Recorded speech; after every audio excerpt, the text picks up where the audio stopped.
액션 let's go 저 건물을 찾으러 R.A. Kartini, tokoh wanita yang satu ini sangatlah terkenal di Indonesia, khususnya dari segi pemikiran emansipasi wanita. Adalah Raden Ajeng Kartini di Jojo Adiningrat, atau dikenal sebagai R.A. Kartini.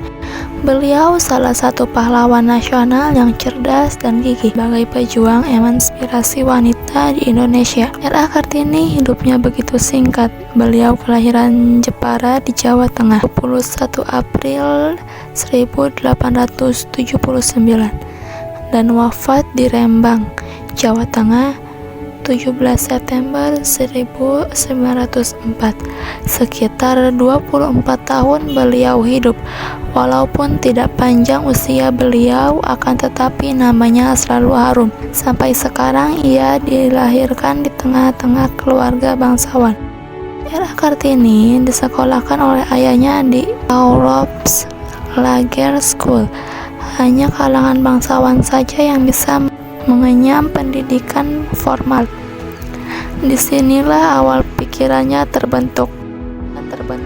Beliau belajar bahasa Belanda hingga paham dan sangatlah fasih berbicara dan menulis. R.A. Kartini bersekolah di sana hingga ia berusia 12 tahun, sebab ketika dikala itu anak perempuan harus tinggal di rumah untuk dipinggit, berbekal kefasihan dalam berbahasa Belanda setelah mengenyam pendidikan. R.A. Kartini selalu aktif dalam melakukan korespondensi atau surat menyurat dengan temannya yang berada di Belanda, meskipun ruang geraknya hanya di dalam rumah, dan disitulah akhirnya timbul rasa tertarik dan pola pikir perempuan Eropa yang beliau baca, dan surat kabar, majalah, serta buku yang ia baca dalam bahasa Belanda. Tak heran jika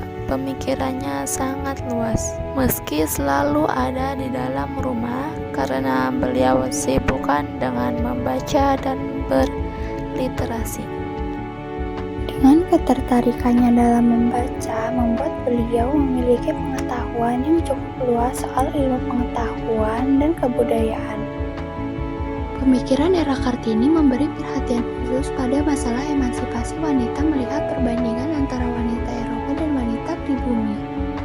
Hingga pada akhirnya ia mulai berpikir untuk berusaha memajukan perempuan pribumi, karena kedudukan wanita pribumi masih tertinggal jauh atau memiliki status sosial yang cukup rendah. Selain itu, pemikirannya juga menaruh perhatian pada masalah sosial yang terjadi.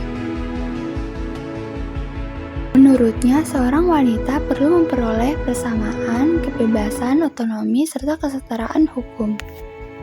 Inilah yang menjadi keistimewaan R.A. Kartini. Akhirnya, konklusi atau kesimpulan akhir dari cita-cita luhur R.A. Kartini adalah beliau ingin melihat perempuan-perempuan pribumi dapat menuntut ilmu dengan bebas dan belajar seperti yang sudah dilakukan sekarang ini.